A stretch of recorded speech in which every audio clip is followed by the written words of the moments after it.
y bienvenidos a Deuce's Wild Daily Hustle live from Houston, Texas. Sorry about the delayed start this morning. And yeah, my somewhat bland and, well, let's just call it shitty background. But I don't know. It's not that bad. Anyhow, it is the 3rd of November, 2023, and we are out here in Houston for the All-State games. Apparently, they've tried to gather up the best players in the state of California, and the state of Texas, and the Pacific Northwest, the Northeast, and they are having this tournament that will eventually crown the state and or region champion. Now, it's interesting because the Pacific Northwest, instead of having the state of Oregon or the state of Washington, they just have the whole Pacific Northwest. The same thing with the Northeast. It's not Team New York. It is actually Team Northeast. So the California region, by the way, they actually have two teams, a NorCal and a SoCal. Texas, a North Texas, a South Texas, Florida, a North Florida, and a South Florida. And the funny thing is with all that is that Biscuit is playing on the Southern California team. But obviously he's actually from Northern California. So the rhyme, reason, and everything with that, I'm not exactly sure. But it should be a fun, Friday, Saturday, and Sunday of baseball. This is the first time we've been on since the Texas Rangers have solidified the World Series championship the other night.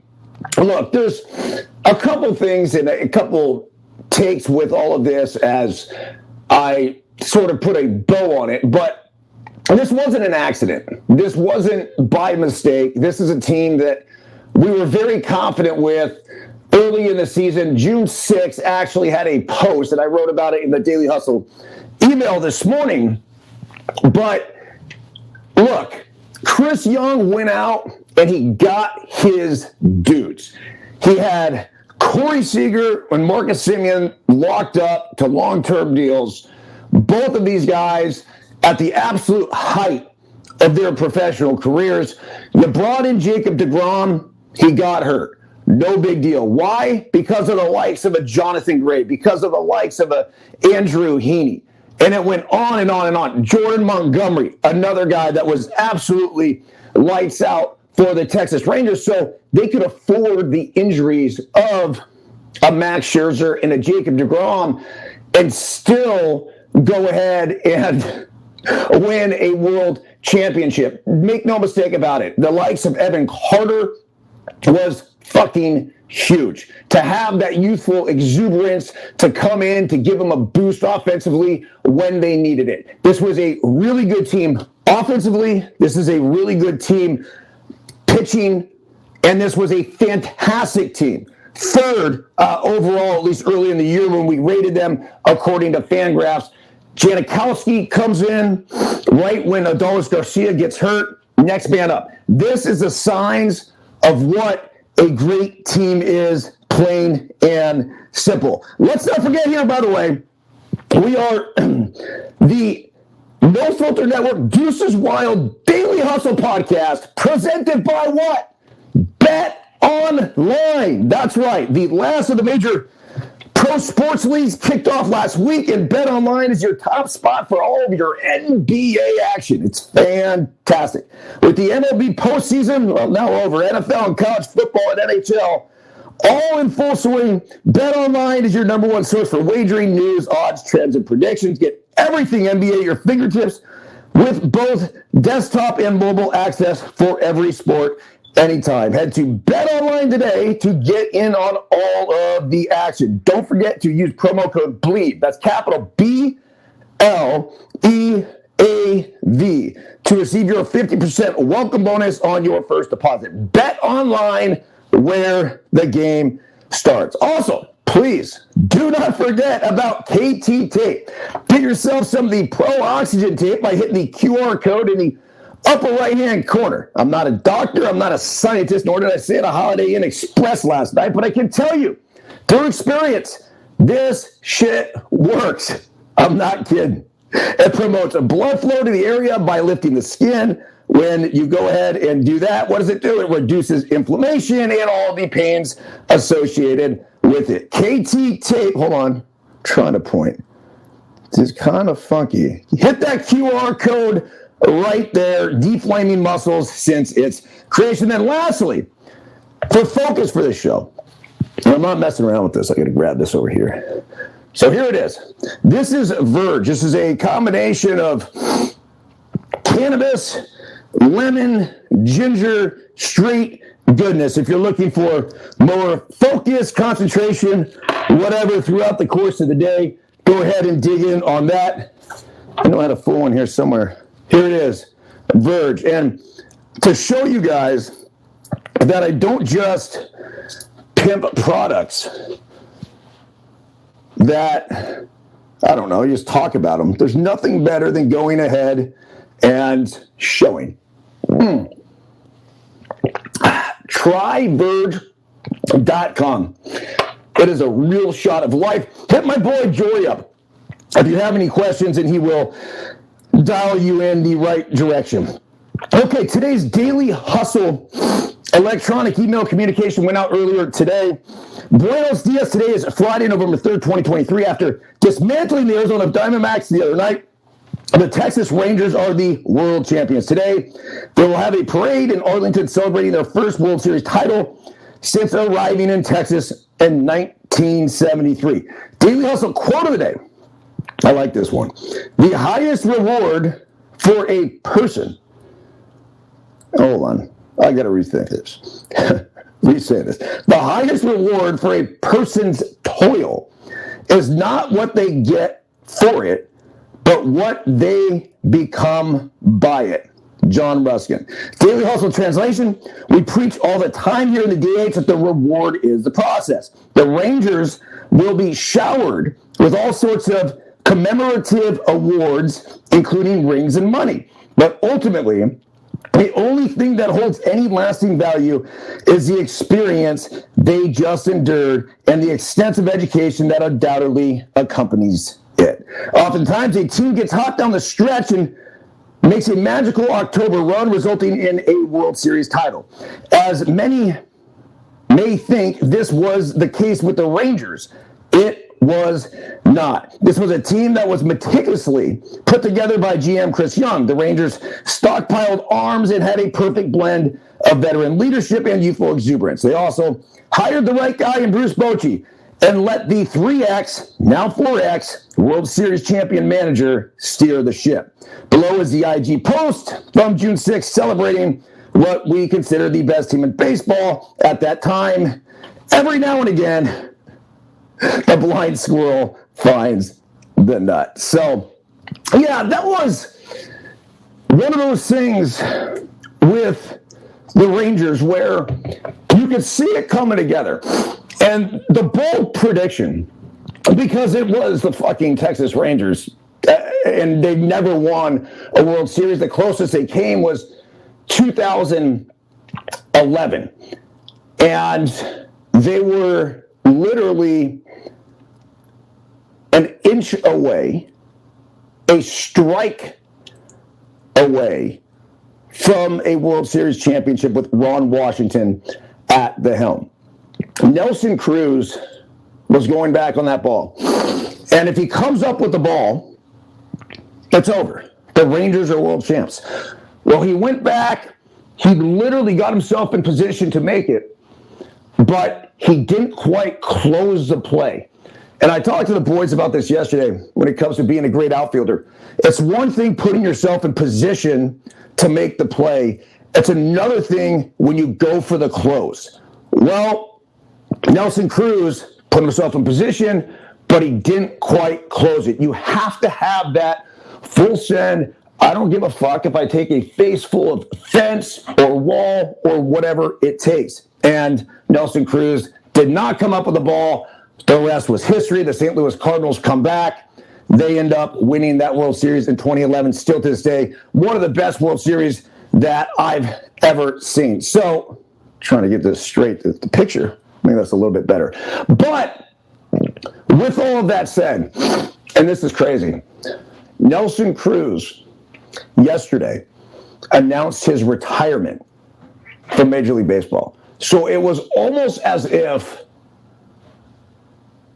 the Rangers, by winning that World Series, gave him closure and the ability to walk away.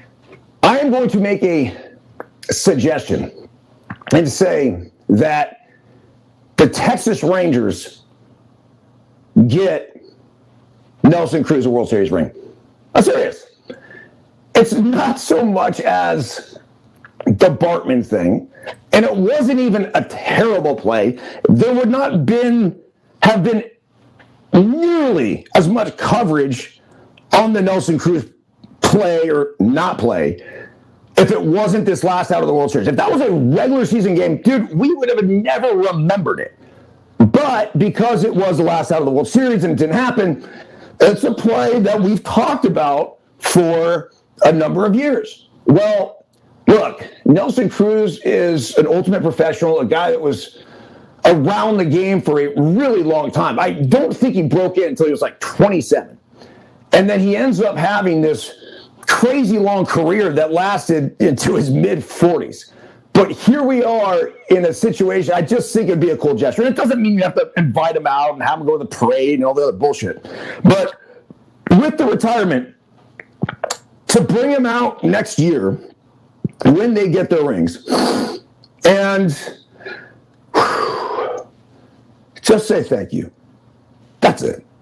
And it's a forgiveness thing. They didn't have to win the World Series for forgiveness. I don't know. Maybe some Texas Rangers fans are holding on tight. But it was the same thing with Bartman. It was the same thing with Bill Buckner. These guys got crucified. Now, Cruz, I don't think nearly as badly as Bartman or Buckner, obviously because the Rangers don't have the fan base that the Cubs or the Red Sox have. But he definitely took some heat. And I just think it would be an awesome move by the Texas Rangers. Bring him in to celebrate the retirement and surprise him. You don't tell him we're giving him a World Series ring or whatever. And because I think at that point, Nelson Cruz, if I'm Nelson Cruz, I'll say, nah, I'm good. I'm good. I mean, congratulations, guys. I'm glad you did it, everything else. But you give it to him, and I promise you, you're gonna see some tears flowing, because I know that there's a lot of emotion attached to that, and ultimately that might be his way of letting go. So anyhow, the celebration that started in Phoenix on Wednesday night will continue Friday in Arlington, where the city's entertainment district hosts a victory parade more than 50 years in the making to commemorate the first World Series title in Rangers history. According to an announcement from the city of Arlington, the parade is scheduled to begin Friday, 12:15 p.m. Central Time. So we're talking like 45 minutes from now on Cowboy Way at Supra Lot A, just south of Globe Life Field, and is open to the public. The route will loop around Globe Life and Choctaw Stadium in a clockwise fashion for about 1.9 miles, traveling north on AT&T Way and then east on Nolan Ryan Expressway, and then connecting East Road of Six Flags. The route will continue south on Ballpark Way, Stadium Drive on the east side of Globe Life Field down to Cowboys Way, where it will end near Supra Lot A. Following the parade, attendees are invited to gather in the Globe Life Field North Plaza adjacent to the Tundra Lot B for a public ceremony featuring remarks from the Rangers executives, manager Bruce Bochy, and players. The Rangers defeated the D-backs at Chase Field on Wednesday night in Game 5 of the World Series to clinch their first championships. It was the franchise's 52nd season since it moved from Washington, D.C. to North Texas in 1972. Quote, the Texas Rangers World Series victory is a dream 5 decades in the making, Arlington Mayor Jim Ross said. Mayor Tom Vandergriff went to D.C. and convinced the Washington Senators to become the Texas Rangers and move to what at the time was a small bedroom community in the middle of Metroplex. The Rangers have stayed with Arlington for 51 years. We've helped them build 3 stadiums here. Yes, they have. The community has supported them. The city councils have supported them. And the Rangers have reciprocated year after year with their commitment to the community. This year, they reciprocated with a World Series championship. We want fans to come out to the entertainment district this Friday and really enjoy the moment, soak it all up, and have a great time. That's cool. So if you guys didn't see the Dutch oven, that's Derek Collin, post a video in that entertainment district after they won the World Series, and the confetti and just the fucking place going nuts. It was really awesome and highly commendable by the city of Arlington, the state of Texas, for supporting their sports. They care. It matters. So for all the other regions across the country, I'm not pointing fingers anywhere. If you want to know what it's like to support a sports team that never won a World Series, they're on their 3rd fucking stadium. Think about that. Their 3rd stadium. So, I know, I can't, I don't want to tell you. Atlanta, same thing. They support their sports. And I don't know whose fault it is. I don't know who's to blame. Obviously, I'm talking about the Oakland situation, which is a fucking disaster.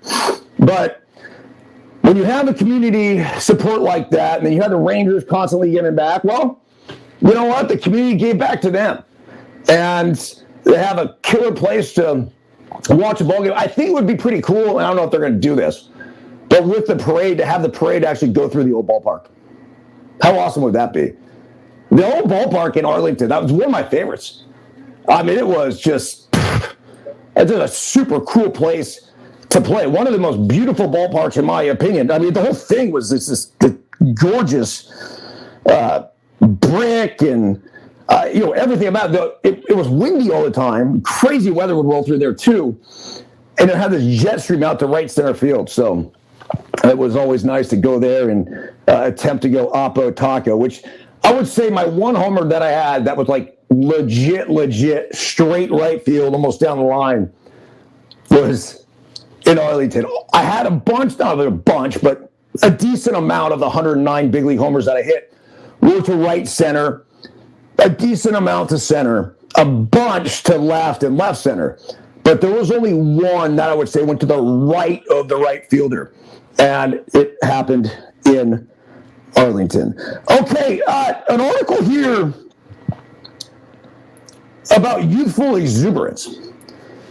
Yes, this is not a joke, and this is, look, we're a life optimization podcast. We come on here to really focus on baseball. Now that the Deuces Wild Daily Hustle podcast is in the baseball section, I want to make sure I give you guys a full fix of that. But with that, we're going to mix in a little this, a little that. Well, if there's something that can benefit our lives and make us, I don't know, better people, better players, better coaches, yeah, it's important. It's a life optimization stuff we'll keep at the forefront. And one of them here, you ready for this, is an article I got this morning. Groundbreaking study reverses aging in rats. I get it. You're like, what the fuck, Byrnes? Seriously? Well, this could have a gigantic impact on the sports world. How? Why? Listen up. The YouVon Research's study achieved a 50% reversal of rat aging through young porcine plasma nanoparticles, offering hope for human age reversal and broader applications. The article goes on. It says, a revolutionary study by YouVon Research reveals a successful reversal of biological age in rats by over 50%, marking the first instance of cross-species epigenetic transfer. The results of the study were published in Neuroscience. The therapy, dubbed E5, utilizes extracellular nanoparticles from young porcine plasma, injecting them into the elderly rats and yielding significant youthfulness within days. The implications of these findings suggest that similar results in humans could mean reverting an 80-year-old to the biological age of 26. The research broadens the horizons of aging biology and could have applications well beyond rats. Okay, holy shit. Now, I just want to know, with this, say for example, I don't know, how old is Joe Montana? Like, if we give him the shot and this E5 therapy, is Joe Montana going to go from 60-something back to 20? Like, is that what it's going to happen? I doubt it. I don't know exactly how they determine the biological age. I've heard this before. And, dude, I don't even need a fucking clock to tell you who's biologically what, because all I got to do is look at the way someone lives their life. And I know 20-year-olds that live like 80-year-olds, and then I know 80-year-olds that live like 20-year-olds. Look at Pete Carroll. He's one of the best examples of a guy that's 70-some-odd years old. He's at the top of his game. The youthfulness that he lives his life with and he coaches with is next level. The question becomes, if there is this age reversal thing that happens, what does it mean for the skeletal system and the muscles and everything else? And with the energy, are they going to be able to train the way they did? And does it have to do with reflexes and everything else? Because if this is the case, and who knows, but if it is the case, what kind of impact would that have going forward on the longevity of a LeBron James, Michael Jordan, Tom Brady for sure would come back? I mean, these dudes would 100% get back into it. Now, I don't blame them. I look at my life, and the great thing about life, too, is that it changes, and you go through these different sort of things. As much as I love playing professional baseball, I would not want to play professional baseball for 150 years. I just wouldn't want to do it. So not to say that that's even possible, but, dude, this is a realm that we're starting to live in, and these are things that we're going to have to start paying attention to. I remember I heard this, maybe 10 years ago, the first person who is going to live to be 200 had already been born. There was a sign up by the old Candlestick Park that said that, and I'm like, doubt it. Well, it's funny because between now and then, the life expectancy hasn't, I think it's actually gone down. But we are so fucking close as a society. And I'm not sure what's going to happen in my lifetime, but I would be pretty confident to say there's a good chance it happens within the kids' lifetime as they continue to try to knock down the door here, which is not going to happen. So anyhow, moving on, we have the 12 storylines. Hold tight for a second, because it sounds like the door is going to get knocked down. Now, I'm attached to a mic, so before the door actually does get knocked down, I got to take this out through here and put it down and then open the door. Hold tight.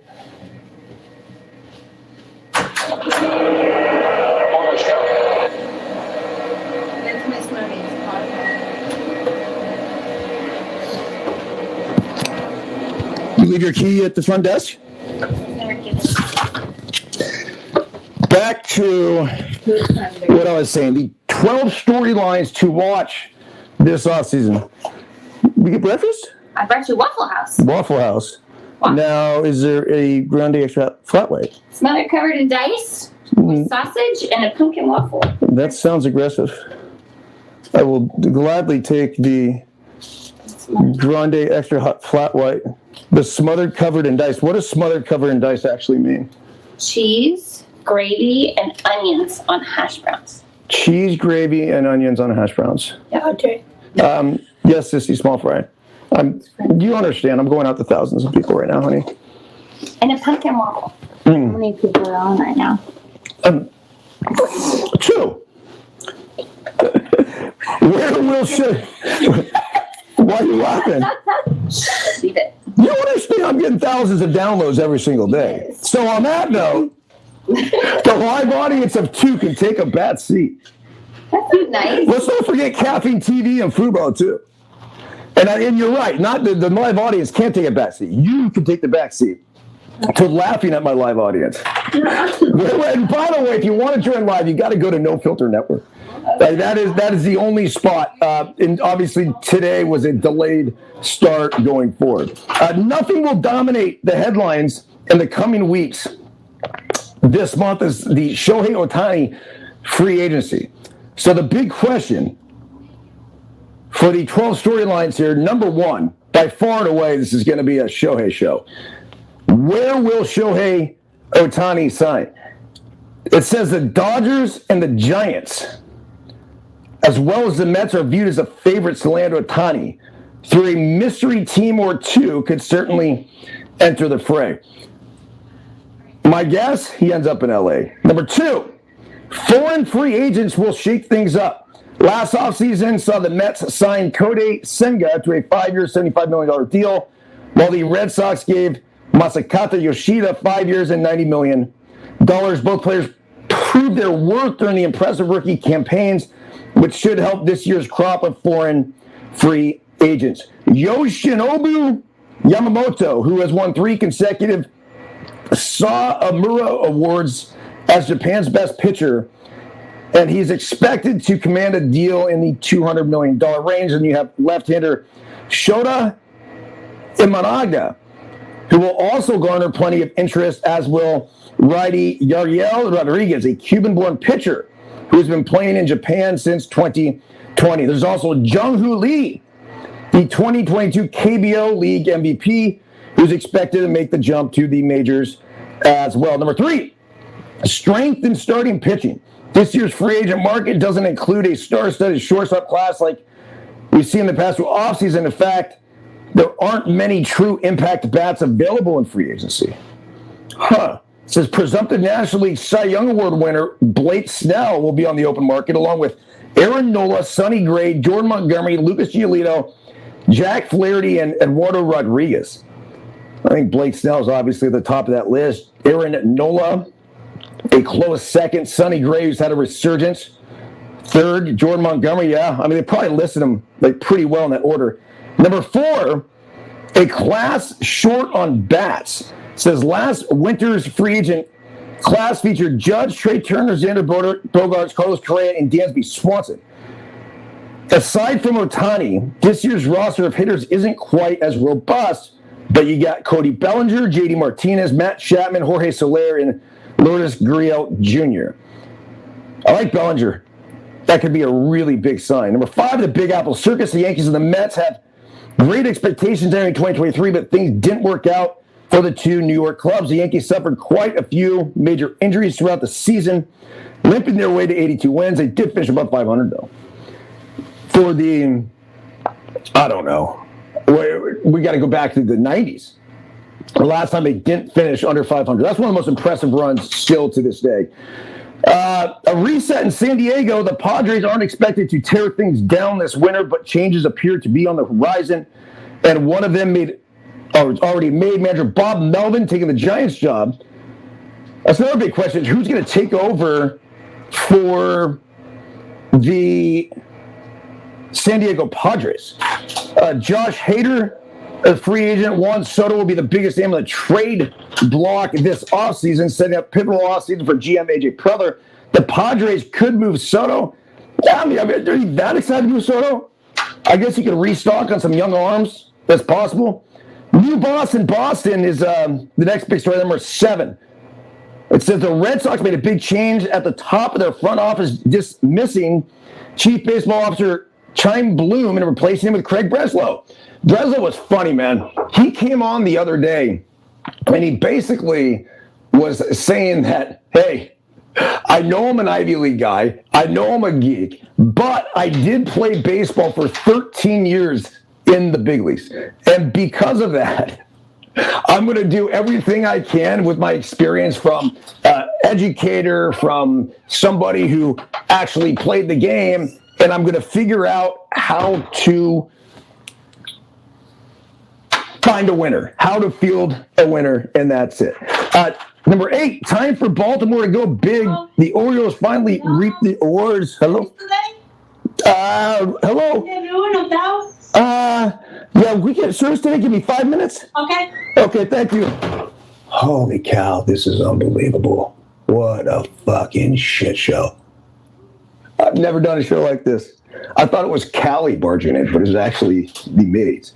Time for Baltimore to go big. The Orioles finally reaped the rewards of their rebuild. Stunning with the baseball world with an AL best 101 win season in 2023. AL Rookie of the Year and frontrunner Gunnar Henderson became the latest star in Baltimore. It's funny because going back to my video that I had with the Texas Rangers, and I said Josh Jung was a runaway Rookie of the Year, but that obviously was disproven with Gunnar Henderson. So the other thing was part of the video was that we thought Jacob deGrom was coming back. So there were all these things to really point at like why and how the Texas Rangers would be the world champions, and some of them came to fruition, others did not. But the Orioles, yeah, I mean, now is the time for them to go ahead and piece together some stars around their young core nucleus. Adley Rutschman, Cedric Mullins, Austin Hayes, Anthony Santander. That's the heart of the formal alignment. So you add a few pieces around, a starting pitcher or two, and they could be gnarly. Number 9, Hollywood Shuffle. The Dodgers controlled themselves during free agency last winter, bringing back Clayton Kershaw while adding Martinez, Noah Syndergaard, Jason Hayward, and Shelby Miller on one-year deals. The quiet 2023 offseason, 2022-2023 offseason, may have simply been a one-year exception. The Dodgers are expected to make a big run out of Ohtani, and they should. That's the creme de la creme. And if you're Ohtani, look, you don't have to move. I mean, that's a lot of this. When you think about it, it's not fun getting traded. It's not fun having to move teams, having to go beyond just the logistical move of things. But, you know, now you're going into a new spring training, a new clubhouse, everything else. Well, the move to LA, from LA to LA, obviously pretty easy. Even when it comes to spring training, I 100%, 1,000% actually, made my decision on where to sign based on spring training. Not kidding. Arizona, huge factor in having spring training in Arizona, being able to play in Arizona. That was the one time I really got to choose. The other one, for example, when I signed with Seattle Mariners, spring training in Arizona, 10 minutes from where I lived. That was big. Not surprised either. Actually had a fantastic spring training. So we'll see what happens with that. But can you imagine Ohtani, Freddie Freeman, and Mookie Betts in the same lineup? What a joke. Okay, number 10, pivot point for Cincy. The Reds were one of the game's best stories in 2023. The Cincinnati Reds bounced back from a 100-loss 2022 campaign to post 82 victories. The emergence of rookies Matt McClain, Spencer Steer, Ellie De La Cruz, Christian Encarnacion Strand, and Novelli Marte left the Reds feeling good about the future. This is going to be a team to watch. This is going to be one of the most exciting teams in baseball for years to come. I think they're just getting started. Number 11, playing their cards right. Few teams have had much on their to-do list this winter is the Cardinals, whose 71-91 record marked the first losing season since 2007. Very impressive run. Makes the Yankees even more so now. St. Louis must rebuild from the pitching staff that lost Montgomery, Flaherty, and Jordan Hicks at the trade deadline, and Adam Wainwright to retirement, leaving Michael Mikolas and Steven Matz as the only veteran starters under contract. President of Baseball Operations John Mozeliak, he's been there forever, should be a player in the free agent market, though a glut of outfielders on the roster, St. Louis could look to trade as well. In 12 years, the last one, getting out of here, a new standard for closers. Edwin Diaz set a new standard for free agent closers last year with a 5-year, $102 million deal to stay with the Mets. The largest deal ever given to a relief pitcher. That deal is likely to be broken this winter by Hader A 5-time All-Star and 3-time winner of the Trevor Hoffman Award presented to the National League's top reliever, Hader, who turns 30 in April, is unquestionably the top closer available this winter, setting himself up for a potential bidding war that should help him eclipse Diaz's record contract. I'm not spending my money there. No way. I all due respect to Hader, and I think he's fantastic and he's filthy and everything else. Fuck. $100 million for a reliever? I'll take my chance developing someone in the minor leagues. There's too many good young live arms out there to spend that much money for a dude that's going to come in and pitch, I don't know, 50 innings? Not interested. All right. Everyone have a fantastic day. Sorry about the delays and everything. Hopefully the mic's working well. Michelle Drew. Hello, Michelle Drew. Yes, I am laughing my ass off as well with what was this show this morning. If you're listening on Apple, Spotify, Caffeine, Fubu, any of the above, if you guys could leave a review, if there's a review section, if you hit the 5 stars, we would greatly appreciate it. And that's about it. Good luck to the California boys this weekend. From Houston, Texas, if you're tuning in on No Filter, check out the game streams. If I have a chance, I will try to stream those out. Might even give you guys some broadcasting to go along with it as the Team Cali tries to take down the All-State games. Back at you guys on Monday, most likely. Might be traveling then still. If not Monday, then we'll be back Tuesday. That's it. Have a fantastic weekend, everybody.